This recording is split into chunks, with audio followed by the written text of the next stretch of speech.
മുത്തുമണീസ്. അപ്പോൾ ഇന്ന് നമുക്ക് കൊച്ചിയിൽ നമ്മുടെ യൂട്യൂബ് ക്രിയേറ്റീവ്സിന് ഒരു മീറ്റപ്പ് ഉണ്ട്. അതിന് പോകാൻ വേണ്ടിയിട്ട് റെഡി ആവുകയാണേ. എന്നെ ഇന്ന് ഒരുക്കുന്നത് നമ്മുടെ ദിയ ഫർസ് മോളാണ്. ദിയ ബ്രൈഡൽ മേക്ക് ഓവർ എന്ന് ഇൻസ്റ്റാഗ്രാമിൽ സെർച്ച് ചെയ്ത് അവരുടെ പേജ് നിങ്ങൾക്ക് കാണാൻ പറ്റും കേട്ടോ. അപ്പം ഞാൻ പറഞ്ഞു ഒരു സിമ്പിൾ ലുക്ക് മതിയെന്ന്. കാരണം അണ്ണ എപ്പോഴും പറയാറുണ്ട് ഓവർ മേക്കപ്പ് നിനക്ക് ചേരൂല, ഫോട്ടോയും വീഡിയോ എടുക്കുമ്പോൾ എന്തോ പോലെ ഇരിക്കുമെന്ന് കേട്ടോ. എന്തായാലും ദിയ അടിപൊളിയായിട്ട് ഒരുക്കി തന്നു. പിന്നെ ലെൻസ് കുറേ നാൾ കൂടി വെച്ചതുകൊണ്ട് എനിക്ക് ആദ്യമൊന്നും സത്യം പറഞ്ഞാൽ ഒന്നും കാണുന്നില്ലായിരുന്നു, ഒരു മിന്നായം പോലെ ആയിരുന്നു. പിന്നെ കുറച്ച് നേരം കഴിഞ്ഞപ്പോൾ തന്നെ സെറ്റായി കേട്ടോ. അപ്പോൾ ഇന്ന് ഞാൻ ഉടുക്കുന്ന സാരി എനിക്ക് അയച്ചു തന്നേക്കുന്നത് അരുന്ധതി കൗച്ച് എന്ന് പറയുന്ന നമ്മുടെ ഇൻസ്റ്റാഗ്രാം പേജിൽ നിന്നാണ്.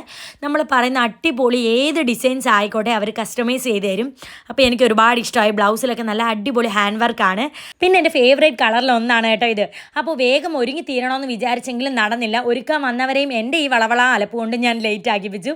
അപ്പോൾ അണ്ണനോട് ചോദിച്ചപ്പോൾ അണ്ണൻ പറഞ്ഞു ലെൻസ് വെച്ചുകൊണ്ട് വേറൊരു കൊച്ചിനെ പോലെ എനിക്ക് നിന്നെ തോന്നുന്നു, എന്നാലും അടിപൊളിയായിട്ടുണ്ടെന്ന്. അപ്പോൾ ഇനി നിങ്ങൾ പറ, കൊള്ളാമോ ഇല്ലയോ?